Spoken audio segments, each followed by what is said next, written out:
y a une articulation très forte pour nous entre la justice sociale et la justice climatique. Il est aberrant qu'en 2026, des personnels de l'éducation nationale mettent leur santé en jeu lorsqu'ils vont faire leur travail. Il y a presque de 15% des bâtiments scolaires qui sont vétustes, plus de 80% qui sont inadaptés au changement climatique. On va continuer à porter un enseignement agricole pour former les agriculteurs et agricultrices de demain. Les services publics et l'écologie, c'est un lien du quotidien.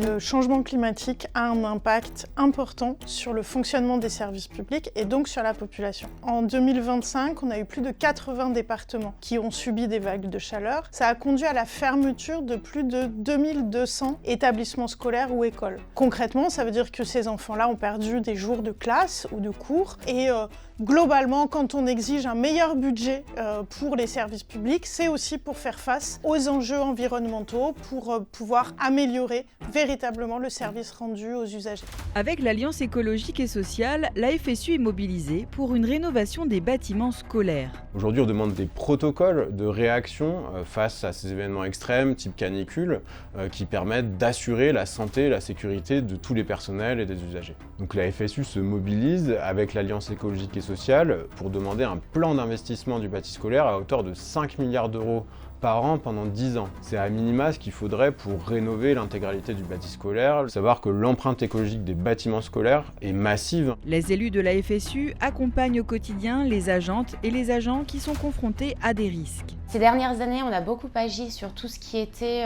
bâti scolaire. On agit lorsqu'il y a des classes à 11 degrés l'hiver, 35 degrés l'été, lorsqu'il y a de l'amiante dans les bâtiments, parfois même lorsque les bâtiments sont amiantés au plus haut niveau de dangerosité, et même lorsqu'il y a des émanations toxiques style formaldéhyde.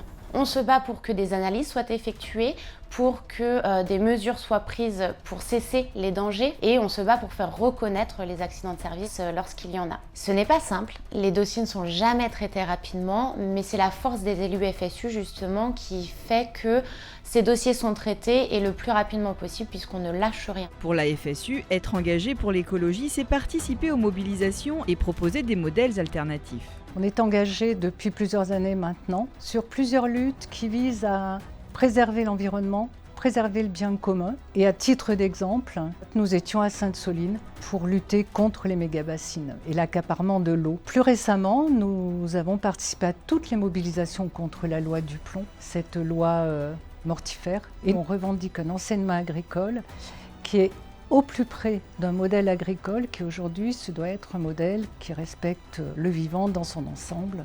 Pour défendre les populations face aux risques, il est essentiel de donner aux agents publics les moyens d'accomplir leur mission. Au moment des incendies de l'été dernier, on a bien vu le manque de moyens dont disposaient les sapeurs-pompiers. C'est un choix politique et l'organisation syndicale, elle est là pour guider ce choix politique.